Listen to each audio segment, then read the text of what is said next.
Okay, update time. So in the first couple of videos I had done a bunch of modifications. A lot of it was cosmetic, and I've still kind of gone down the whole cosmetic route, and I've tried to add a bunch of scale details, just what I thought was cool.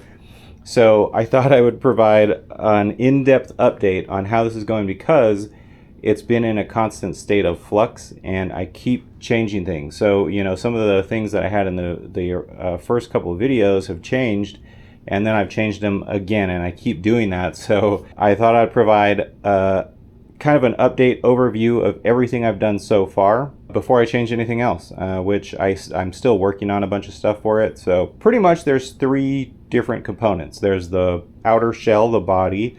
There's the chassis, which I consider just like, you know, everything that's not the body. And then there's the interior. So these three things I've been working on, and it hasn't been really linear. I've just been kind of going back and forth, and I have several things going on at once. So let's start with the lighting, I suppose. So I wanted to be able to take this out at night, and I wanted it to pretty much light up in a sphere around it. I wanted light on all sides of it, so I could pretty much do some night rock crawling, but I wanted bright lights. So rather than piping them all off of the battery that runs the truck, I do have some that are powered off that battery, but I also have some that are independently powered to cut down on that whole power draw on that battery. So in terms of lighting, I have these bumper lights, and these are powered separately. So these actually run on their own 2S LiPo. I'll have to check that, but they run on their own LiPo battery, and that is actually mounted here in the front behind the radiator. I have two pod lights on the front, and these just provide some kind of you know, directional lighting off the sides here. With the jack on, it kind of negates the light, but if I ever remove the jack, then that'll be some extra lighting. I have headlights.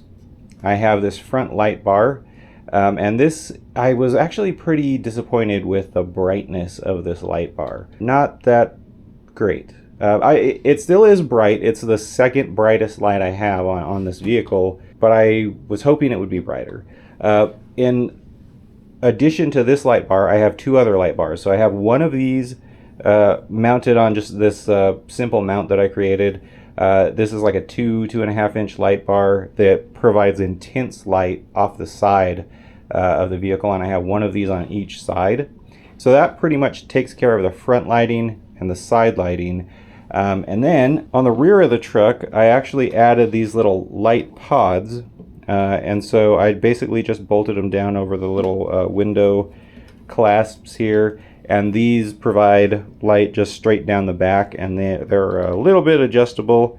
They can rotate up and down a little bit, but these add to the back, the rear facing light. So that's all sides of the vehicle that I wanted, and then I wanted light underneath a little bit. So what I did is I got two sets of the rock lights for the SCX6 and I cut out basically light ports in each one of the fender wells, 2 per fender well. And I have basically one full set of rock lights running to these 2 tires and one full set of rock lights running to the other 2 tires. So I'm thinking about powering those independently as well. I'll just run those off the same battery as the front bumper. Thinking about it, not too sure if I'm going to go that route. Basically, it's an iterative process. You know, lighting is one of those things I just keep going back and redoing. But I think, oh, and taillights, I think I already mentioned that, but that's everything. So bumper lights, headlights, front pod lights, front light bar, 2 side light bars, rear pod lights, tail lights, and then a full set of rock lights for these 2 tires, and then one for the opposite tires. So I have basically on all 4 tires, the ports are right here, so it's kind of shining diagonal on either side of it. And so to cut out those, I basically just took an X-Acto knife and like I drilled a hole in it first, and then I just cut out a little square. So that's pretty much it in terms of lighting. I did add some stuff to the chassis, so all my linkage has been switched out now. All right, so Don't know what that was. So, what was that? Okay, so I have switched out all the linkage. So now I'm running high clearance links. These are Treel links. And then I have Treel steering links in the front. So all the linkage is now aluminum. So total, like the stock links are much, they're about twice as heavy per bar as these ones are. So lost a little bit of weight down low by switching those out. But I think the brass in the knuckles and the C-cups and the diff cover hopefully will sort of negate any of the weight that I lost. I am not building this like for pure performance. I just built it to have fun with. So that's my whole goal, is to just build something unique and fun that I haven't seen before. So far, generally, you've probably seen all of this. But there are some things that I think are pretty cool that I did add. All right, so I'll get this body off so we can check the other upgrades. Okay, so this is where things kind of get interesting. There's a lot going on here. Okay, so I'm running the truck and some of the lights off of 4S LiPo 5200 milliamp.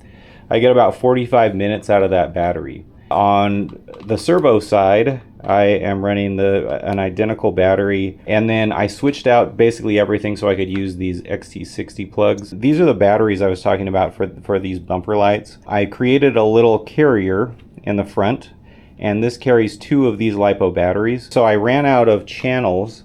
I had a SR515, the stock receiver, in here, but I ran out of channels. So, you know, I have a lot of different things that I wanted to do with this. So what I ended up doing is switching out that SR515 for a couple of Radio Master receivers. So the main change in terms of electronics is this right here. This is an MT12, and it's running, so this is the 4-in-1 version, because I wanted something that I could pair with a bunch of different types of receivers, different brands, whatever.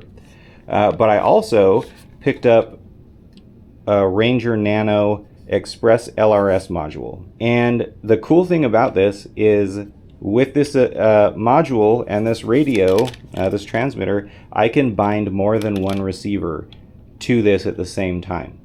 So it's really cool if you have a 5-channel receiver, but you have another 5-channel receiver, you can bind both of them to this and have 10 channels. What? Amazing. So that's what I did. And so underneath this, I have 2 of those receivers. And again, I've run out of channels, so I'll probably have to reevaluate what I'm doing. But I now have all of the channels that I needed for all of the stuff that I currently want to do to this. So let's kind of go through what I've done here. So there's a lot of wiring in here, but I have kind of hidden it with these wire coverings. So these are like heat shrinkable wraps.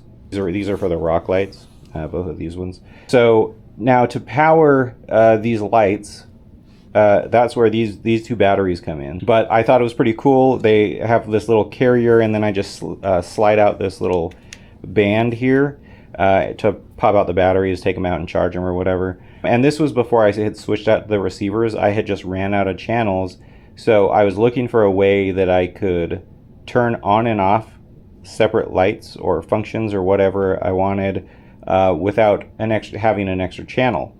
So what I did was I found a little circuit board on Amazon, and I bought that, and it came with a key fob, and you can program the key fob to the little, you know, micro board or microcontroller or whatever.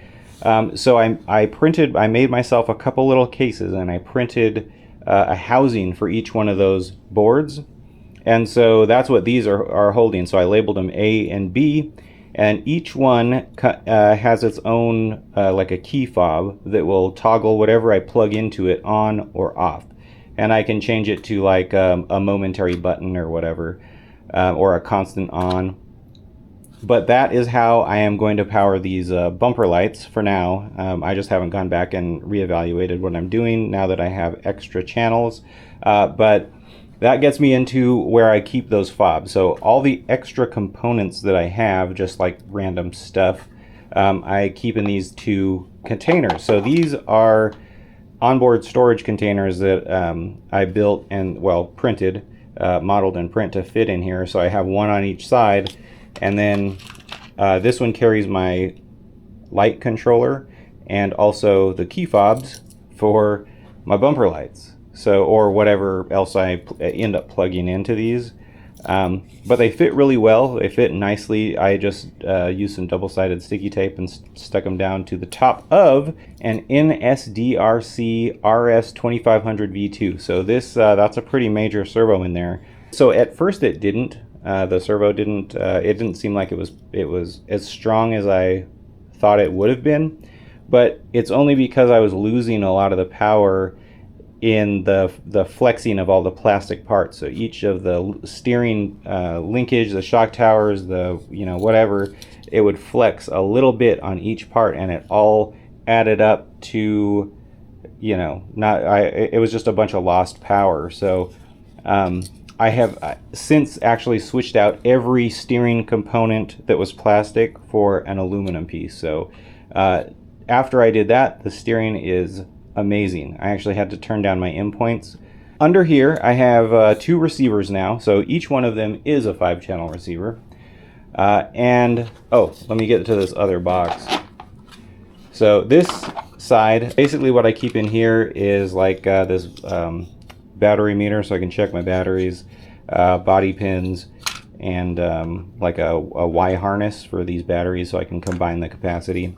So basically I just wanted some storage containers that I could carry some random stuff around in the vehicle.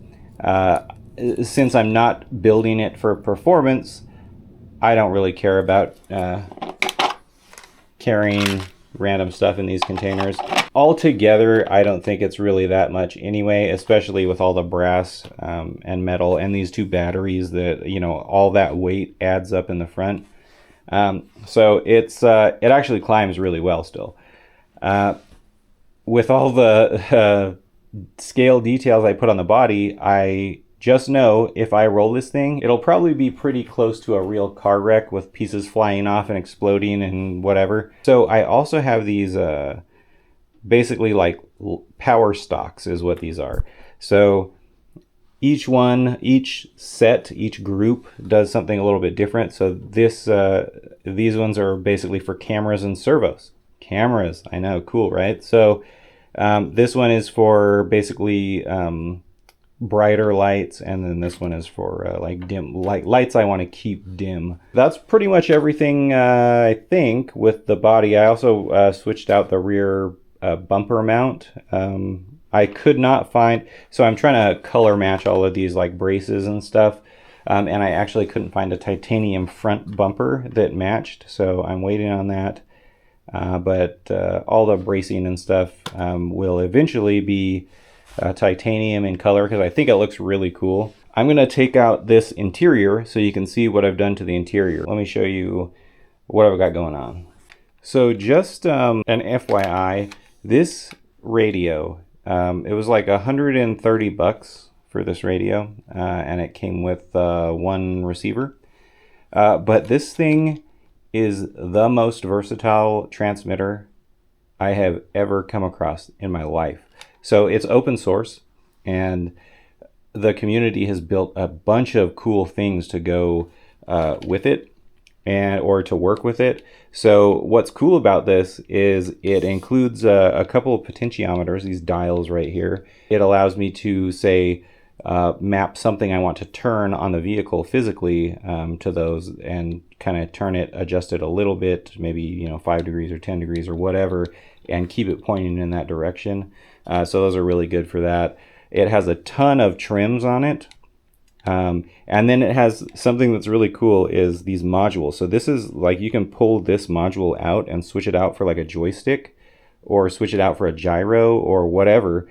And they have, so currently I have these because I've mapped these switches to a couple things on the vehicle. One, I remapped my 2-speed transmission to, so this one will switch gears. And then this one toggles my light bars. So this is for my, when I want extra bright lighting around the vehicle, I just switch that on. And then it has like button, like this is a button. back here. It has a button like under here. You can even it's so customizable. You can even customize the lights that you have. Like if I switch that, it turns to green. I was just playing around with it, and then just to see what all I could do with this transmitter. But you can do pretty much anything you want, and it is so worth it to have this, because it also has a trainer port under here, rechargeable batteries. It has like a headphone jack in it, SD card memory. Pretty much anything you would ever really want to do, this transmitter could do, in terms of, you know, a rock crawler or something like that at least. But this puts my DX6 Rugged to shame. And that thing was almost 300 bucks. What's cool about this too is like I can duplicate the amount of buttons I have on this by setting a master switch. Basically, if this toggle is in this, or this 3 position switch is in this position, I have this as a momentary button. But if I switch it to the center position, then this becomes a toggle. So it's really cool in that way. You can just, I mean, you can customize it however you want, but it is so badass. I can't get over how cool this is. I can't believe I didn't know this existed. But anyway, enough about this. And it's super long range also, like kilometers long range instead, or miles instead of, you know, meters or yards. So it's pretty badass. Okay, I have actually not tested all these lights at once, so pretty much pitch black in here. So here's the rock lights, and that gives me some pretty good light below it, and I can change the color.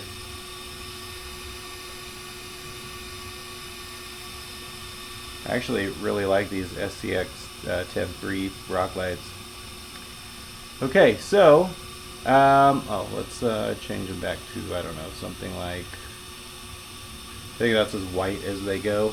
Okay, so the main light, so here's the bumper lights, and this is for front facing light, so I wanted more light coming off the front, and this is wired to just a separate LiPo battery, and those drone lights are bright, so this is going to give me front facing light.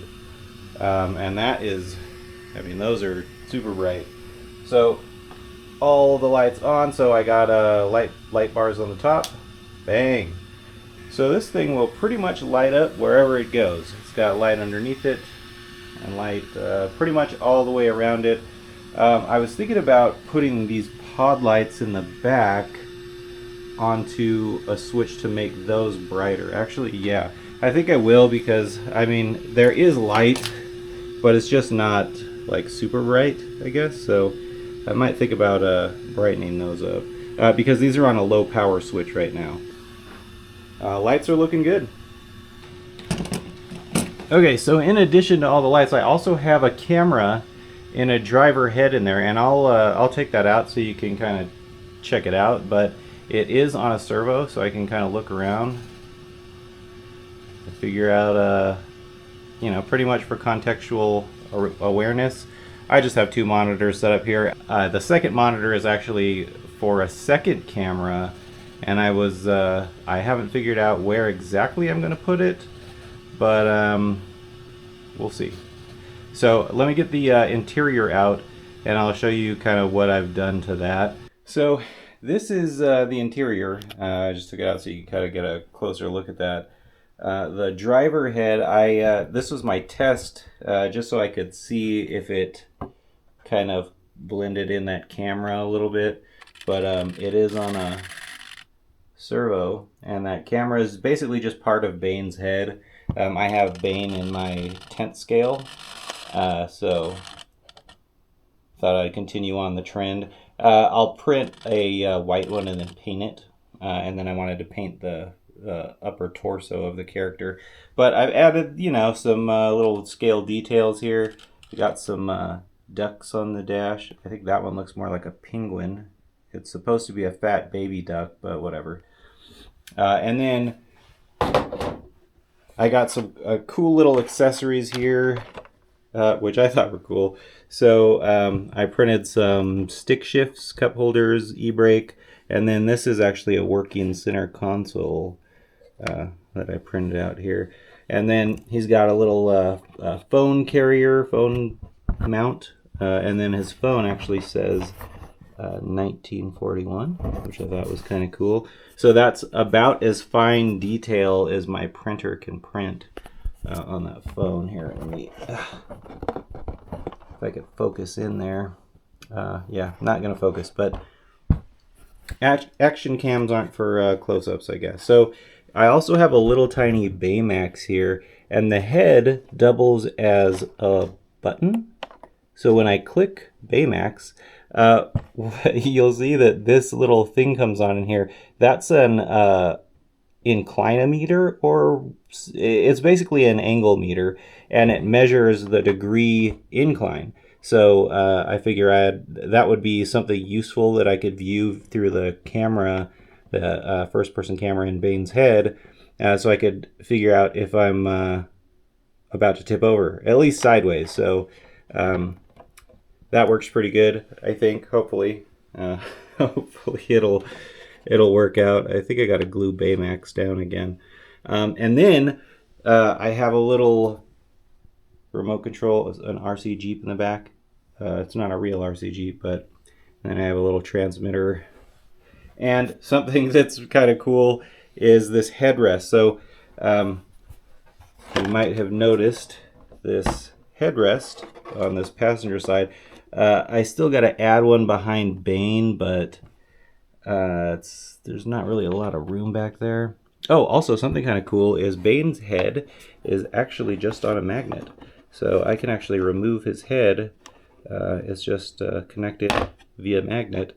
And then and it's a strong magnet, so I can just position it facing forward. And then when I turn his head, it doesn't like drift or anything. But this headrest is actually a very special headrest. I made this, and inside of it, I actually have a little screen.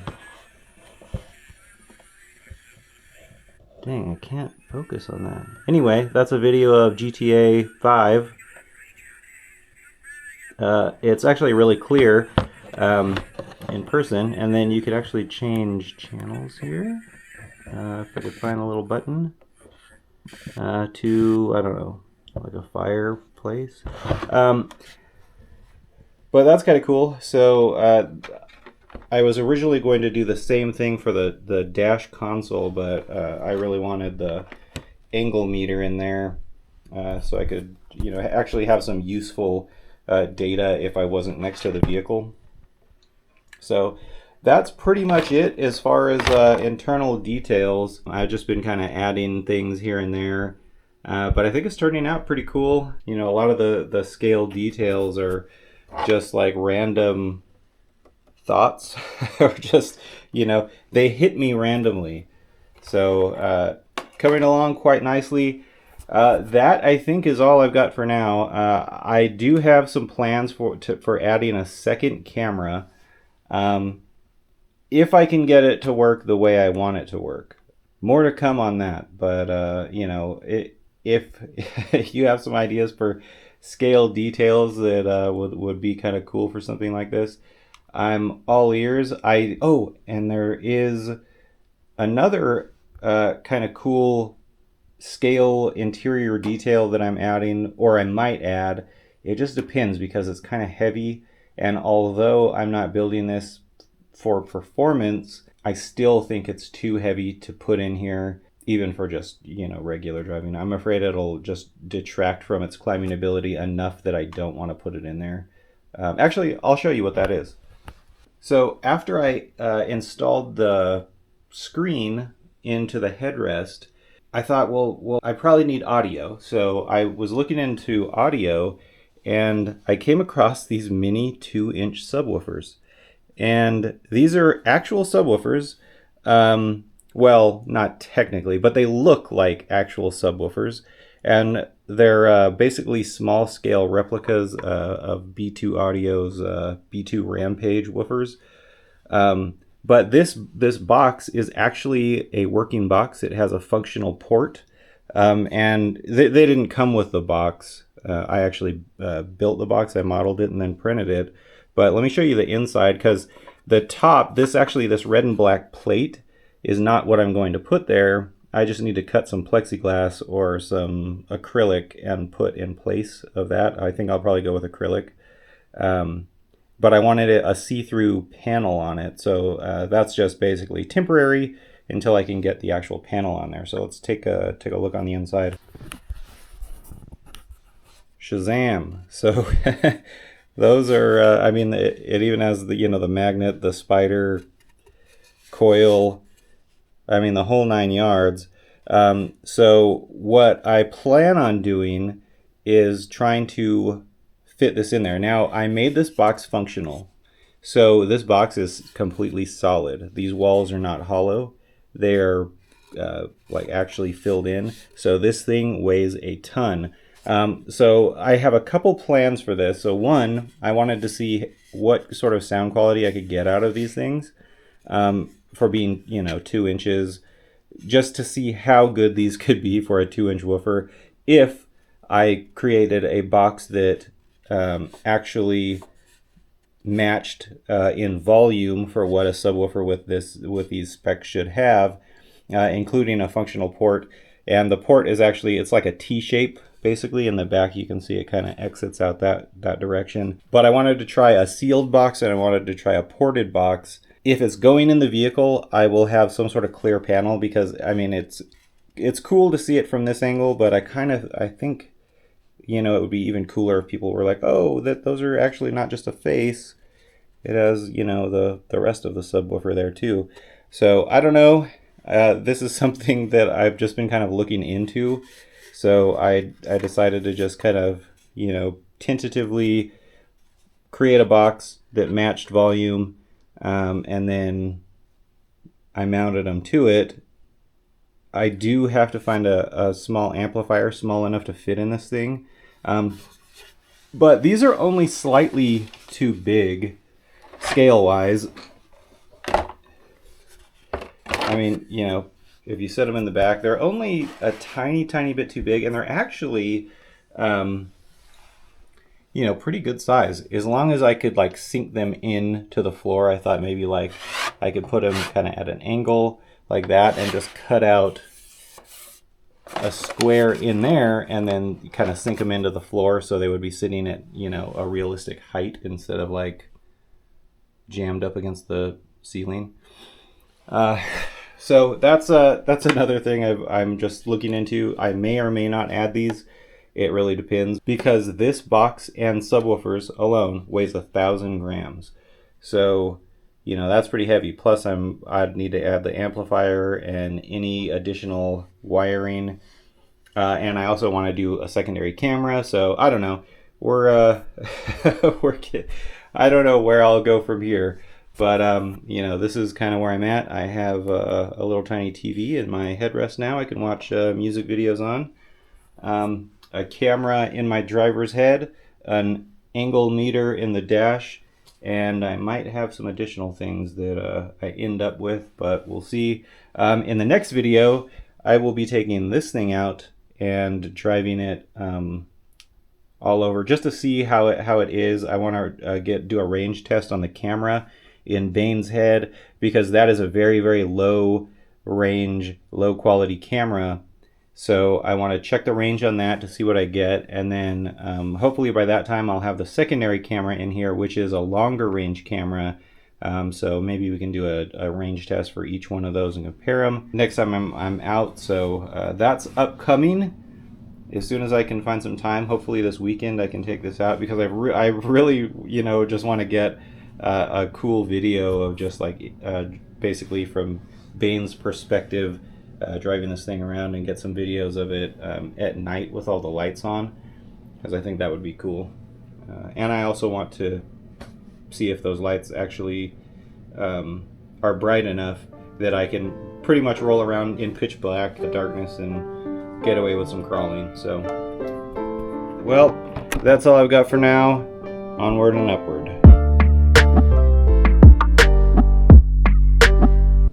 Wow, those subs put some weight on that.